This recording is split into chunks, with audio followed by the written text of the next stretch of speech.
everyone, hey, I'm back with a video lecture और आज हमने केस स्टडी 8 को डिस्कस करना that is basically related to respiratory system. Okay, so आज की जो हमारा केस है उसकी सबसे स्टार्टिंग, जैसे हमें पता है हम पेशेंट प्रोफाइल डिस्कस कर रहे थे। हमारे पास पेशेंट का जो नेम था वो था अली खान, उनकी एज थी 23 ईयर्स। चीफ कंप्लेन जिसके साथ हमारे पास पेशेंट प्रेजेंट हुआ था वो था हमारे पास shortness of breath, with that आपके पास वीजिंग साउंड आ रही थी on auscultation and chest tightness. ठीक है, सो आपके पास मेजर जो सबसे पहली चीफ कंप्लेन थी, पेशेंट कह रहा था कि मेरी शॉर्टनेस ऑफ ब्रेथ, लाइक सांस बंद हो रहा है। ठीक है, विद दैट पेशेंट को एक टाइटनेस सी फील हो रही थी चेस्ट के रीजन पे। तो हमने इस चीज़ को थोड़ा सा रिस्पिरेटरी सिस्टम के साथ साथ आपने कार्डियोवास्कुलर की तरफ भी लेके गए। ठीक है, सो हमने अब ये सारी चीज़ें देखी और हमने उसकी हिस्ट्री की तरफ गए। हम जब हिस्ट्री ली तो पेशेंट ने कहा कि उनको चाइल्डहुड आजमा है, लाइक उनको सिंस चाइल्डहुड हमारे पास उनकी हिस्ट्री थी आजमा की। विद दैट उन्होंने कहा कि मैं किसी कंस्ट्रक्शन प्रोजेक्ट पे काम कर रहा हूँ जहाँ पे मेरा डस्ट से और स्मोक से बहुत ज़्यादा एक्सपोजर था। तो उसकी वजह से लाइक आपके पास ट्रिगर आपको मिल गया कि एक्सपोजर डस्ट और स्मोक में था। ठीक है, लेकिन ज़रूरी नहीं है कि ये इट्सेल्फ एज़मा ही कॉज करे, कुछ और भी कंडीशन हो सकती है, इसलिए आप सारी चीज़ों के बाद रूल आउट करते हो। ठीक है, विद दैट उन्होंने कहा कि मैंने इन्हेलर लिया जो बेसिकली आप यूज़ करते हो, सिंपल इन्हेलर बीटारोल का। वो उन्होंने यूज़ किया हर पास्ट 2 आवर्स में 2 बार। ठीक है, लेकिन उसका रिलीव इतना ज़्यादा नहीं था, लाइक बहुत मिनिमल था। ठीक है, तो उन्होंने क्या किया कि आपके पास जल्दी रिपोर्टिंग की। ठीक है, लाइक उनकी कंडीशन क्योंकि वर्स हो रही थी तो उन्होंने रिपोर्ट की कि लाइक हम फ़ौरन डॉक्टर के पास आ गए।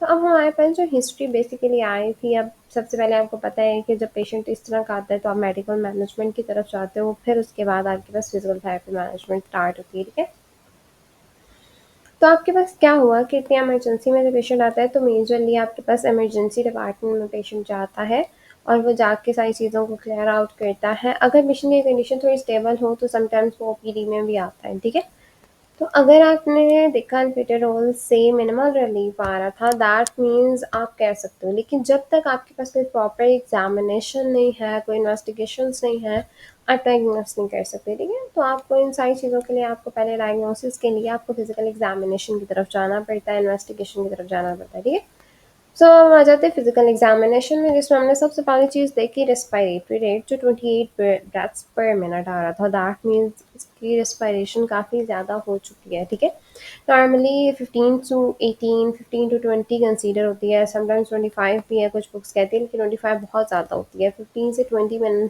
ब्रेथ्स पर मिनट एक बंदा लेता है सांस। ठीक है, तो आपको ये चीज़ याद रखनी है। ठीक है, तो क्योंकि डिफरेंट बुक्स में डिफरेंट जगह लिखा हुआ है, लेकिन एक स्टैंडर्ड जिसको आप कहते हो ना, तो वो प्रोटोकॉल आपने याद रखना है कि 15 से 20 के बीच में आनी चाहिए। ठीक है, विद दैट पेशेंट का heart rate 110 beats per minute आ रहा है, दैट मीन्स हार्ट रेट भी काफ़ी ज़्यादा है। ठीक है, ऑक्सीजन सेचुरेशन मेजर आपका सबसे बड़ा टारगेट, दैट मीन्स उसका लंग्स इफेक्टेड है क्योंकि 90% जा रही है रूम एयर टेम्परेचर पे।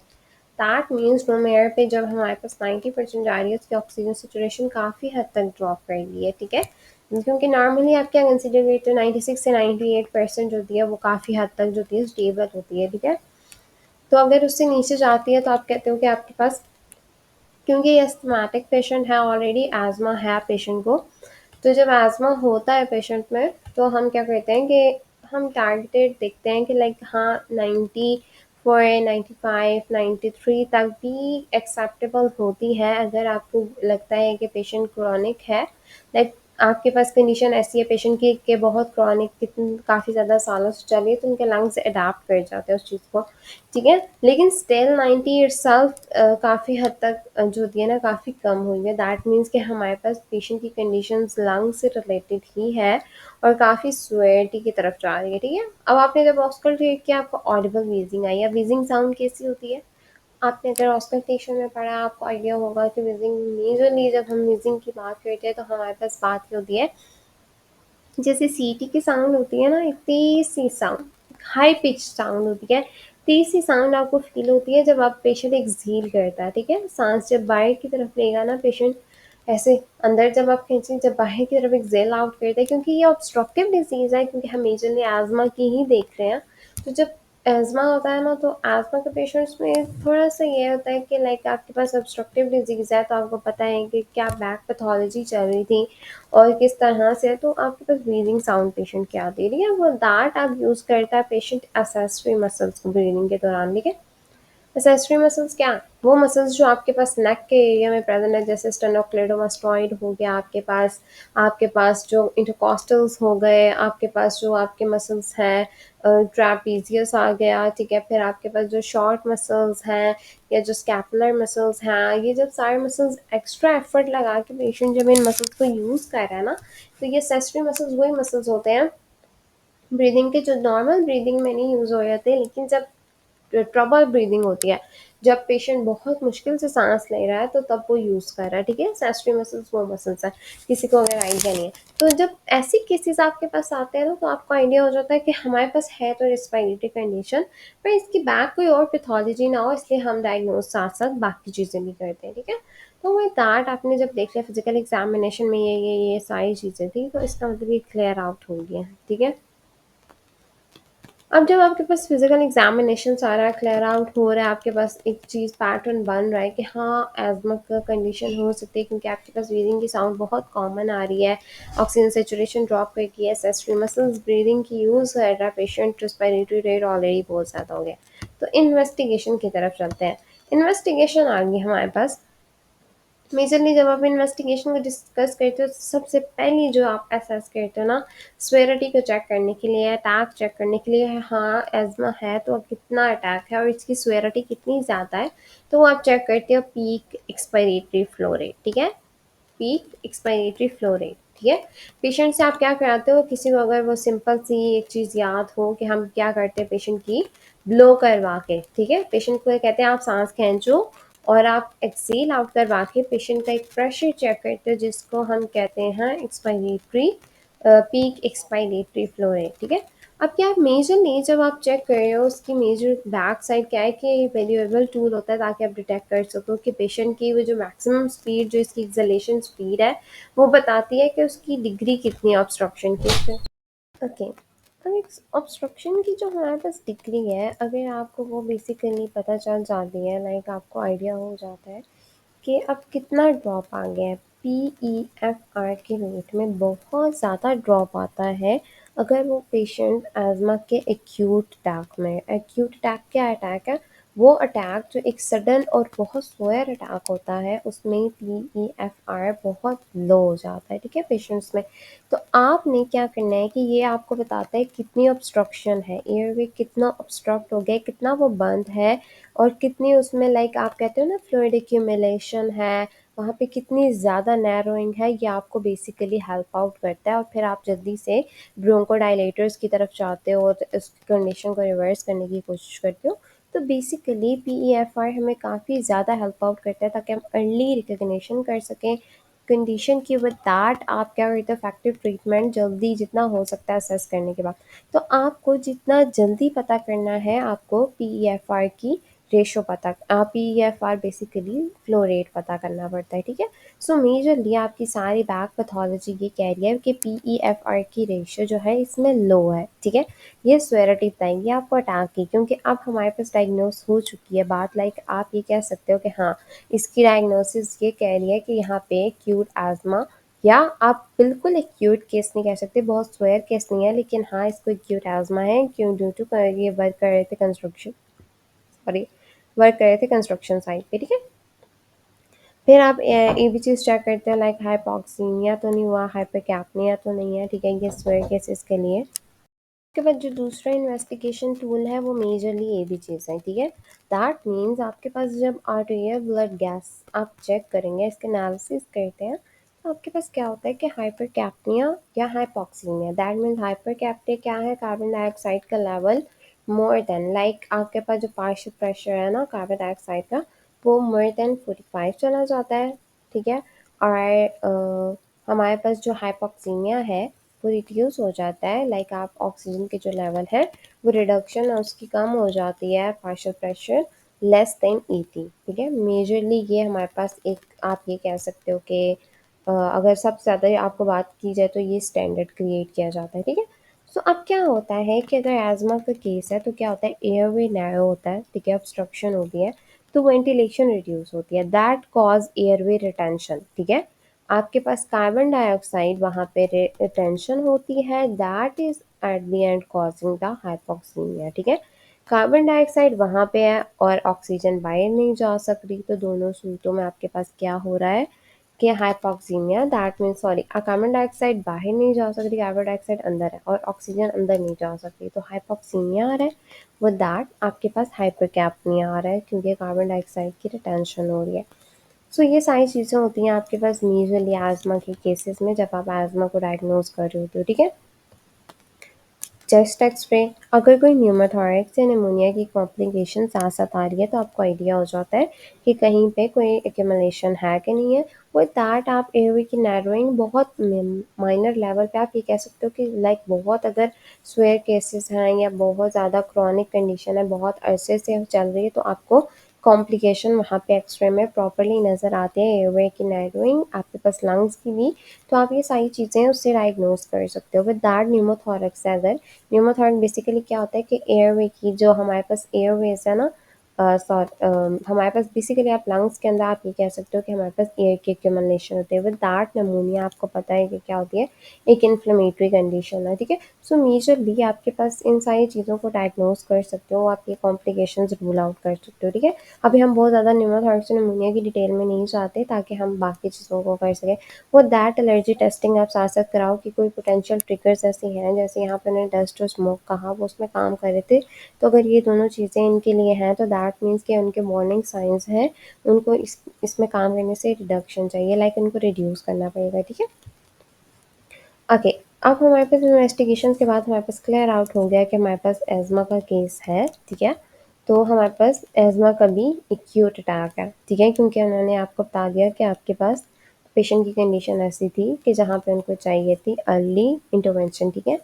सो अब मेडिकल मैनेजमेंट में साबा ही यूज़ होता है, शॉर्ट एक्टिंग बीटा एगोनिस्ट, जैसे हमारे पास अल्ब्यूटारोल है, या आप through with the help of nebuliser या इनहेलर आप देते हो, ठीक है, एडमिनिस्टर करते हो, ताकि आपके पास एक ब्रोंकोडायलेटर है, दैट मीन्स ये वर्क करेगा आपके ब्रोंक्यूल्स को डायलेट करने में, आपके, क्योंकि हमारे पास कंस्ट्रिक्शन आ रही है, मेजरली हमारे पास कॉम्प्लिकेशन क्या थी, कंस्ट्रिक्शन थी, तो अब आप यहाँ पे क्या करोगे, इसकी डायलेशन की तरफ जाओगे, ठीक है।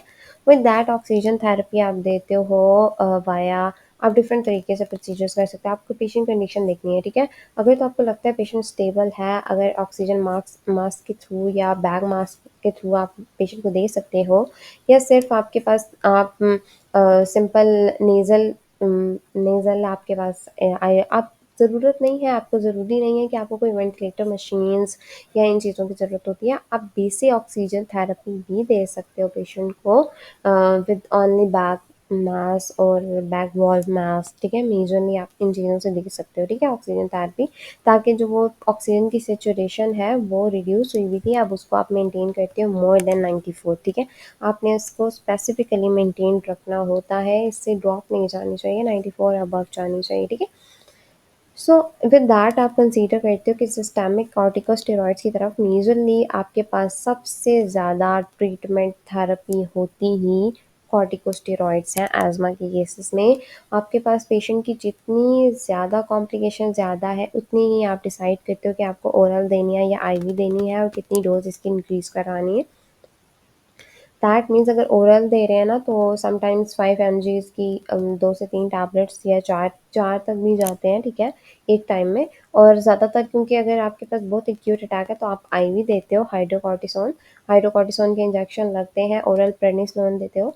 तो मेजरली आपके पास क्या होता है कि आईवी अगर आप पेशेंट को लगा रहे हैं क्योंकि आपको अर्ली रिकवरी चाहिए, तो आप आईवी की तरफ जाते हो। तो ये एयरवे की जो इन्फ्लेमेशन है ना, उसको रिड्यूस करता है। अगर एयरवे नैरो हो रहा था इटसेल्फ, तो हमारे पास उस रिडक्शन को रिड्यूस किया, ठीक है। हम इसकी बैक पैथोलॉजी की तरफ बहुत डिटेल में नहीं गए, लेकिन आपको मैंने बेसिक बता दिया कि नैरोइंग हो रही है, तो वो जो एयरवे नैरो हुआ हुआ है उसको ये काफ़ी हद तक क्या करती है, उसकी जो इन्फ्लेमेशन थी उसको रिड्यूस करती है और एयरवे को दोबारा से डायलेट करने की कोशिश करती है, ताकि वहाँ पे एयर अंदर डेप्थ में जाए, ठीक है। सो विद दैट आपके पास आप मॉनिटर करते रहते हो PEFR, ताकि आपके पास पता चलता रहे कि ट्रीटमेंट का रिस्पॉन्स पेशेंट पे कैसा है। विद दैट आप रूल आउट करते हो कोई और कॉजेज़ तो नहीं है एक्यूट डिस्निया वगैरह जैसे निमोनिया या न्यूमोथोरैक्स है, तो आपके पास एक्यूट डिस्निया की कोई और कॉज़ नहीं होनी चाहिए, ठीक है? मतलब हम कह रहे थे ना शॉर्टनेस ऑफ ब्रेथ थी एक्यूट, तो उसकी कोई और कॉज़ नहीं होनी चाहिए। उसकी से मेजरली अगर एज़मा की वजह से है तो वो इन कंडीशंस की वजह से बेसिकली जब आप इस थेरेपीज़ को स्टार्ट करवाओगे या मेडिकल मैनेजमेंट की तरफ आप जाओगे, तो ये रिड्यूस कर देगी, ठीक है? सो मेजरली आपके पास सारी जो चीज़ें थी वो यही कह रही थी कि आपने एज़मा की कंडीशन को जितना अर्ली हो सकता है उतनी जल्दी मैनेजमेंट आपने करनी है, ठीक है? अब हो गया हमारे पास मेडिकल। अब हम आते हैं फिजिकल थेरेपी मैनेजमेंट की तरफ। अब फिजिकल थेरेपी मैनेजमेंट में सबसे इम्पॉर्टेंट यहाँ पे जो चीज़ है वो ब्रीदिंग एक्सरसाइज है, ठीक है? विद दैट आप पोस्टल ड्रेनेज की तरफ भी जाते हो। दो मेन चीज़ें हैं जो आपने यहाँ पे यूज़ बतानी होती है पेशेंट को, सबसे ज़्यादा जो आपने इंड्यूस करवानी होती है ब्रीदिंग एक्सरसाइज। ब्रीदिंग एक्सरसाइजेज सिर्फ ये नहीं करती कि आपकी लंग्स की कैपेसिटी को इंक्रीज़ करवाती है, विद दैट वो काफ़ी हद तक रिलैक्सेशन, आपकी जो एयरवे में आपके बेसिकली जो सिक्रीशंस कलेक्ट हुई हुई हैं वहाँ पे, जो एक्यूमुलेट हो गई हैं वहाँ पे प्रेजेंट है, उनको निकलने में हेल्प आउट करती है, उनको फैसिलिटेट करती है कि वो हमारे पास निकल सके बाहर। सो ब्रीथिंग एक्सरसाइजेस दोनों, ठीक है? जैसे हम मैंने लास्ट के इतने ज़्यादा लेक्चर्स में आपको बताया डायफ्रामेटिक और पर्स स्लिप ब्रीथिंग दोनों आप पेशेंट को गाइड करते हो। डायफ्रामेटिक ब्रीथिंग जैसे मैंने आपको पहले बताया कि आप जब डायफ्राम के ऊपर और सेकंड हैंड आप चेस्ट के ऊपर रखते हो, तो आपने पेशेंट को कहना है कि आपने सांस अंदर खींचना है लेकिन आपने अपनी चेस्ट को राइज नहीं होने देना, आपने अपने डायफ्राम दैट मीन्स आपने अपने स्टमक वाले रीजन के ऊपर हाथ रखवा के उसको कहना है कि आपने अपने स्टमक को राइज होने देना, लाइक आप एब्डोमेन को अपने राइज होने दोगे, आपने इस तरीके से ब्रीदिंग पैटर्न डेवलप करना है, ठीक है? तो ये आप जैसे जैसे पेशेंट करता है ना आहिस्ता आहिस्ता वो यूज टू हो जाता है, ठीक है? और पेशेंट को डायफ्रामेटिक ब्रीथिंग सिखानी होती है, ठीक है?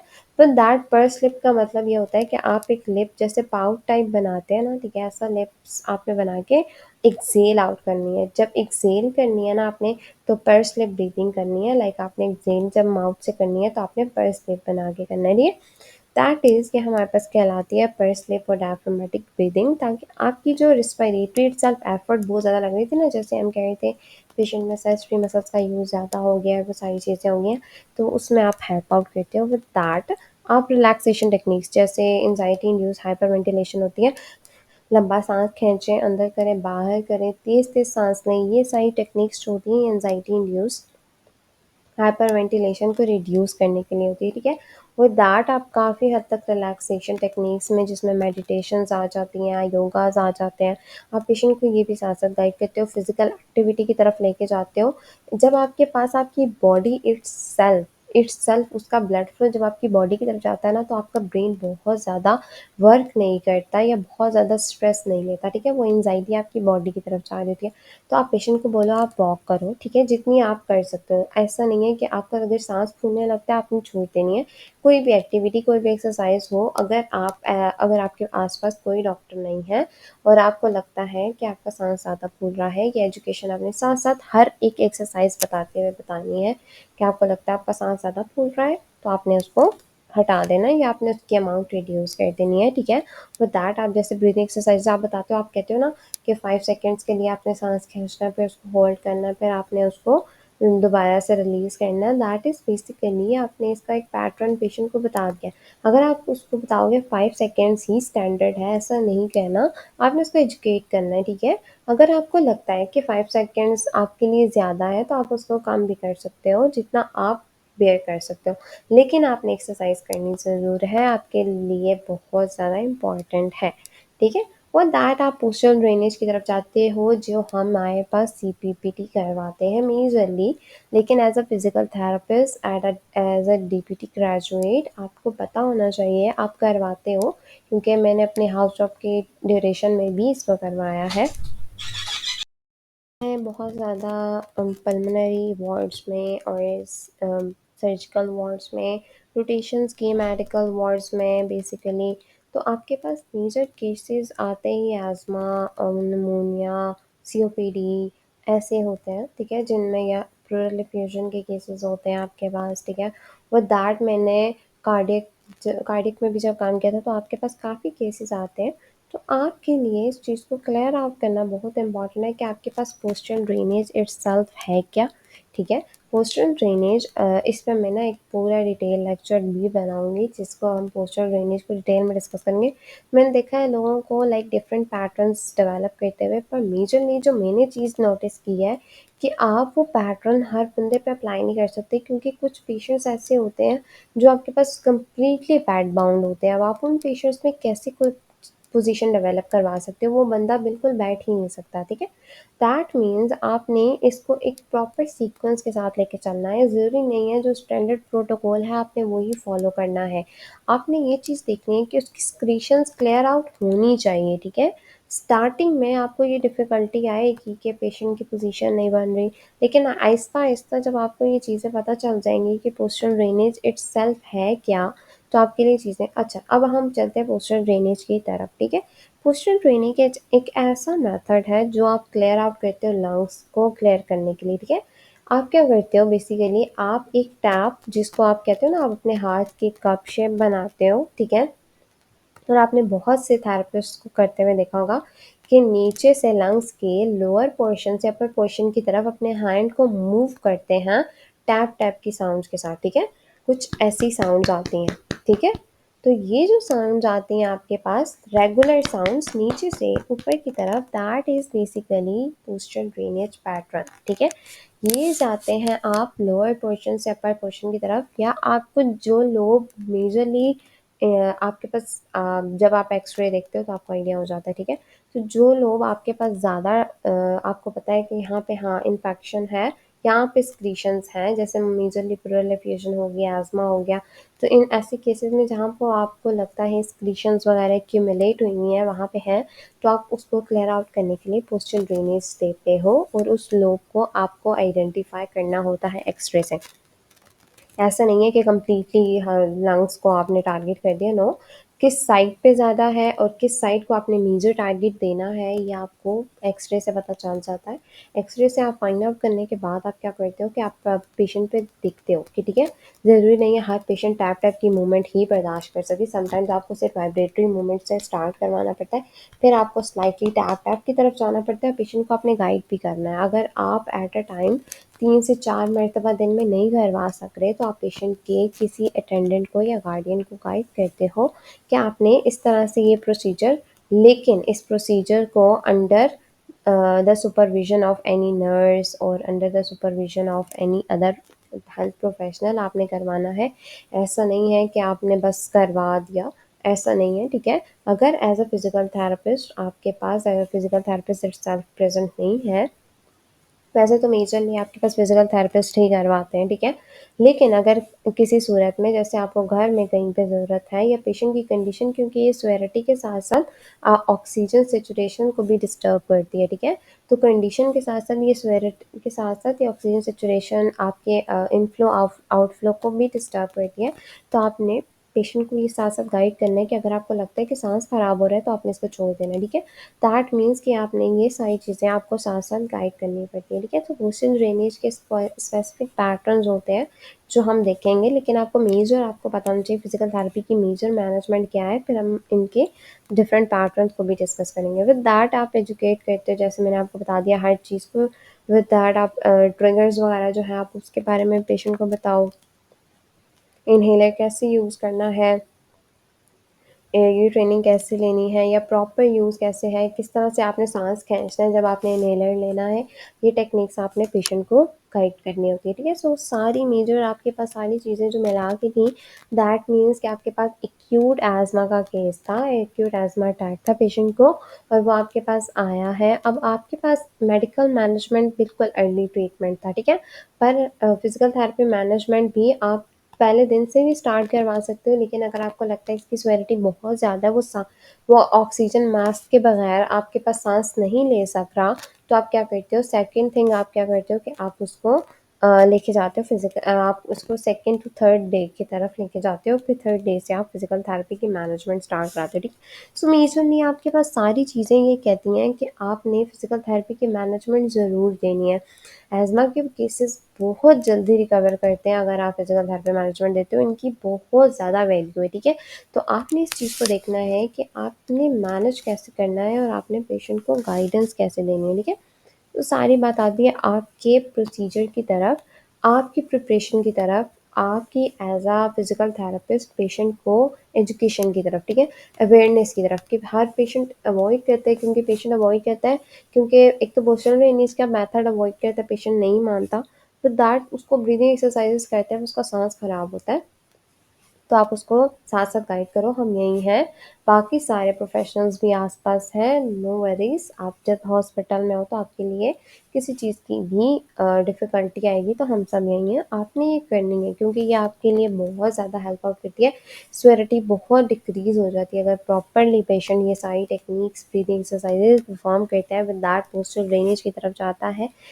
इसके अलावा मेरे ख़्याल में जहाँ पे मैं प्रोसीजर या ट्रीटमेंट देती हूँ क्योंकि एक स्टैंडर्ड प्रोटोकॉल है, लेकिन मैं पेशेंट को उसकी लिम्स की, उसकी बॉडी की अदर मूवमेंट्स की तरफ भी गाइडेंस देती हूँ। वो इसलिए ज़रूरी होती है क्योंकि आपकी बॉडी का जो बॉडी का फ्लो होता है ना, ठीक है, वो काफ़ी इंपॉर्टेंट होता है। मैं उसको गाइड करूँगी, आप वॉक करो, नेचर की तरफ जाओ, आप खुली हवा में एक्सरसाइजेस करो, ब्रीदिंग एक्सरसाइजेस स्पेशली, ठीक है, कहीं पे नेचर में, लेकिन हॉस्पिटल में ज़ाहिर सी बात है ऐसा एनवायरनमेंट ढूँढना काफ़ी डिफ़िकल्ट होता है, तो आप पेशेंट को सिर्फ ये गाइड कर सकते हो कि जहाँ पे आपको लगता है अच्छे दरख्त हैं या जहाँ पे आपको लगता है कि अच्छी हवा है, आप वहाँ तक वॉक भी करके जा सकते हो, बेशक आहिस्ता-आहिस्ता जाओ, और आप वॉक करो। आप बेशक अगर कहीं बाहर नहीं जा सकते तो आप हॉस्पिटल के कॉरिडोर्स में या आप थोड़ा बहुत बाहर जाके वॉक करो, ताकि आपके लिए बॉडी की जो मूवमेंट है वो इटसेल्फ भी बहुत ज़्यादा आपकी स्वेरिटी रिड्यूस करती है, ठीक है। सो आपने ये सारी चीज़ें पेशेंट को साथ साथ गाइड करनी होती है। So thanks for watching. अगर कोई चीज़ समझ नहीं आए तो कमेंट सेक्शन में पूछ सकते हैं, और आज का केस सिनेरियो था हमारे पास एक्यूट आस्मा के ऊपर। Thanks for watching.